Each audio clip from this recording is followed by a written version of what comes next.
comparison is a battle no one's ever going to win. And it's true. And so we have to remove ourselves from that perspective to say, hey, I want to focus on my life, put the blinders on and say, what's best for me and my family? What are things we want to do? What are things we value? And how do we use our money as a tool to get us there? Top leaders, meaningful conversation, actionable advice, bulldoze complacency, ignite inspiration, create impact. Produced by the Southwestern family of companies. This is the Action Catalyst. Rachel Cruze. She's a great speaker. She's an amazing communicator. And her book is called Love Your Life, Not Theirs. And so, Rachel, welcome back to the show. Thank you. Why this book and why right now? Well, I have found, more than ever, I feel like social media has made it easier for us to compare ourselves to everyone else. It kind of gives us this picture into everyone's world. And so I find, with statistics and as I go and talk to people, people are struggling with their money, but we don't see that side of the picture. Literally, we don't. And so really with this book, I walk people through 7 money habits for living the life that they want, not what everyone else is living, but the life they want, to do it without debt, without stress, without worry. And so that's really the theme through the book. It's kind of this comparison thread, but I also walk you through 7 money habits to get you to the point where you can use money as a tool to help you do the things you want and do the things you value. There's some really damaging habits that we develop, and you already mentioned the big C word. Yeah, comparison, right? It's like the word that everyone is in battle with, I feel like on a daily basis. And yeah, and it's just very dangerous because what ends up happening is that comparison not only steals our joy, but it steals our paychecks as well.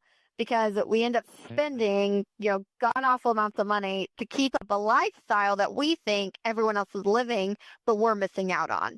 Because that lifestyle is what we're seeing on social media. And just like you said, like Instagram, Facebook, Twitter, it's the new cars, it's the Christmas gifts, it's the vacations, it's the first-class airline seats. Whatever it is, it's like it's constantly, it's everyone's highlight reel. And so if you are gauging your life via social media and you're like, okay, well, this is what this person is doing all the time. Their life looks amazing all the time. The filters they're using makes everything even more beautiful. Like the whole bit. And what we have to understand is like, that's not reality. That's not the entire picture.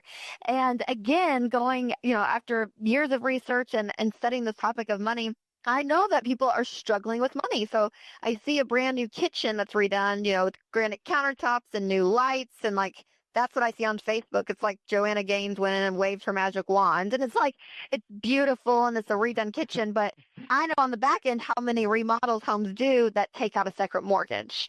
And so I've just had to look and say, okay, it's not all reality. We don't really know what's going on behind that picture. And so that's what people have to focus on. Because if you try to make your life as great as someone else's on social media, it's never going to happen. Comparison is a battle no one's ever going to win. And it's true. And so we have to remove ourselves from that perspective to say, hey, I want to focus on my life, put the blinders on and say, what's best for me and my family? What are things we want to do? What are things we value? And how do we use our money as a tool to get us there? Let's get into the practical in terms of, what are some of these habits that somebody's listening right now that they can start doing immediately just to maybe lower the stress level a little bit and get on the right track? Sure. Well, the whole comparison, quit the comparisons is one of the habits in the book. And so talking about that, I think it's an important one to start on because to be able to be content in life, you're going to be able to win financially so much faster than when you're discontent. And so finding that contentment is kind of your level playing field. And you're never going to be content if you're comparing your life to someone else's constantly. So I say, the action point on that is gratitude. And that word embodies so much. But I have found in my own life that when I'm grateful and my heart is filled with gratitude, there is no room for discontentment and comparison. And so start there and just be like, you know what, I started a gratitude list on my phone. And so every morning I try to type down just 2 things I'm grateful for.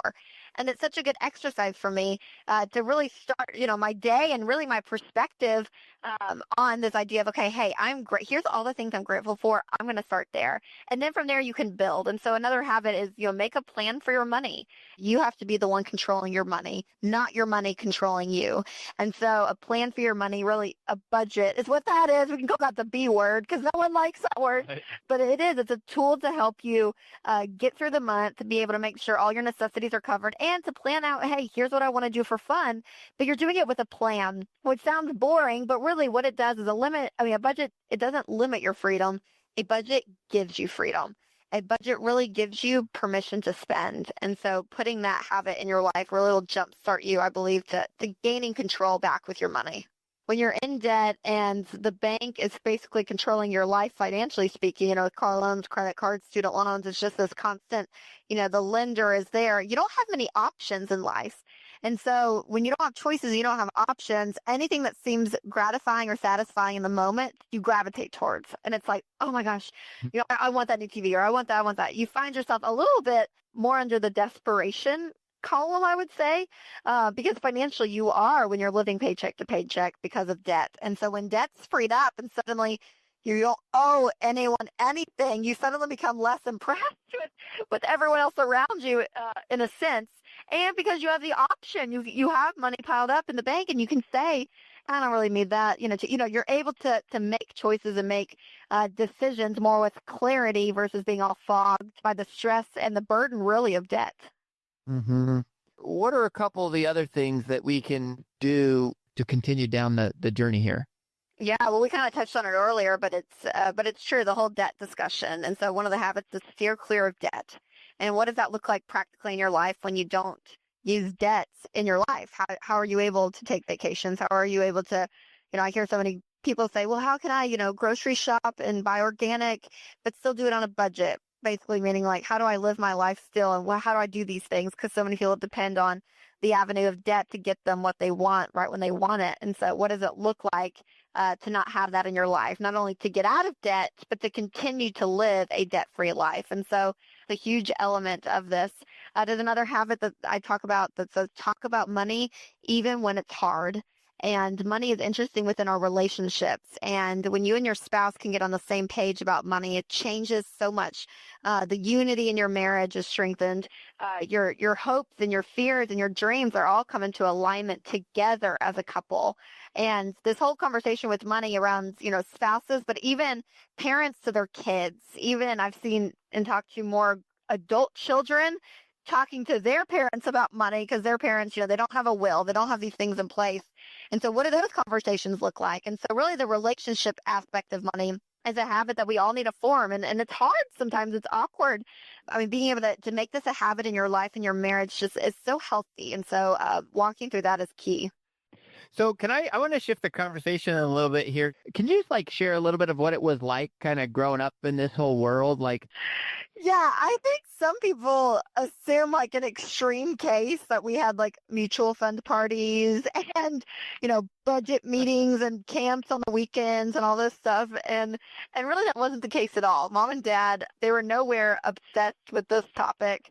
They were not obsessed about it, but they were intentional. And so, when it came down to the principal aspect of money, they really just taught us really on the ebb and flow of life. It was nothing fancy. It was nothing glamorous. It was just like, hey, you work, you get paid. You don't work, you don't get paid. Okay, you worked, you get some money. What do you do with it? You give, save, and spend. And so they kind of just walked us through really basic elements of money. And I think the most important thing they did for us when it came to our money, but also I think of our lives, one great thing as parents they did was they let us make mistakes.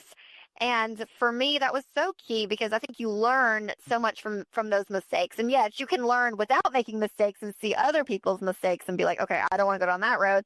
But especially when it comes to your money, to make these small, insignificant mistakes with money while you're under a roof and it's under a controlled environment versus being out on my own, making my first mistake, when I'm 22 and it's on a car lot and it's a tens of thousands of dollars mistake instead of a $10 mistake. And so they really were great at that. They were not just these controlling parents that, watched every little penny. They really let us learn. And sometimes that was hard and sometimes that was good.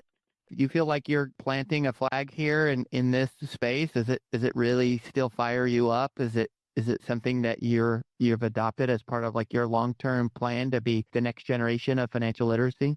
I think so. Yeah. I mean, I'm so passionate about the subject and I love it. I love my job. I love being able to travel and speak and talk to people and do media and really insert into people's lives, again, the subject that is so hopeless for so many people and so shameful. And so being able to bring that light and that hope and that direction and that instruction I love it so much. And so I'm intentional with the decisions I make in work. It's not that I'm aloof to it, but I really am, just seeing what happens at the next phase.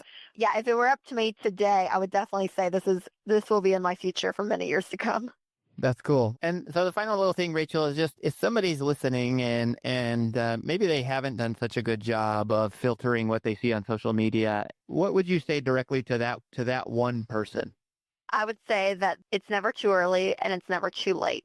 No matter where you are today, no matter where you're starting on the financial spectrum, whether you're deeply in debt or even if you're out of debt and you have, $1 million in retirement, wherever you are on the spectrum, you can still do better with money day in and day out starting today. And I look back on my story, and my parents filed for bankruptcy the year I was born.